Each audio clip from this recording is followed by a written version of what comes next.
हमें यह तो पढ़ाया जाता है कि लगभग 3 साल में भारत का संविधान बनाया गया, लगभग 300 लोगों ने मिलकर भारत का संविधान बनाया गया। हमें यह भी पढ़ाया जाता है कि बाबा साहब अंबेडकर ड्राफ्टिंग कमेटी के चेयरमैन थे, लेकिन हमें कभी यह नहीं बताया गया कि किन 10 देशों की नकल करके हमने संविधान बनाया। और यह तो कभी नहीं चर्चा हुई कि जिन 10 देशों की नकल करके भारत का संविधान बना, उन देशों ने किसकी नकल किया था। भारत का संविधान 10 देशों की नकल करके बना। उसमें पहला है यूके, दूसरा है अमेरिका, तीसरा है आयरलैंड, चौथा है कनाडा, पांचवा है ऑस्ट्रेलिया, छठवां है रूस, सातवां है जापान, फिर जर्मनी, अफ्रीका और फ्रांस। इन 10 देशों की नकल करके भारत का संविधान बना। लेकिन सवाल यह है, उन 10 देशों ने किसकी नकल किया था, क्योंकि उसके पहले तो कोई संविधान था ही नहीं। आपको जान के आश्चर्य होगा, जिन 10 देशों से हमने नकल किया है, उन 10 देशों ने अपना संविधान बनाने से पहले वेद को पढ़ा, उपनिषद को पढ़ा, महाभारत को पढ़ा और सबसे इंपॉर्टेंट उन्होंने मनुस्मृति को पढ़ा। America, Britain, Ireland, Canada, Australia, रूस, जापान, जर्मनी, अफ्रीका और फ्रांस का जो संविधान है, उसमें 50% जो कंटेंट है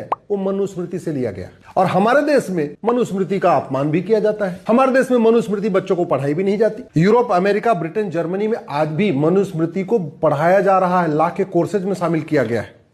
Max Muller, McDonald, Keith, Thomas और जूई, इन लोगों ने कहा था कि Manusmriti is the first codified law of the earth, Manusmriti is the first codified law of the world. और हमारे यहां इसकी कोई चर्चा ही नहीं हो रही है, उल्टा अपमान और किया जाता है।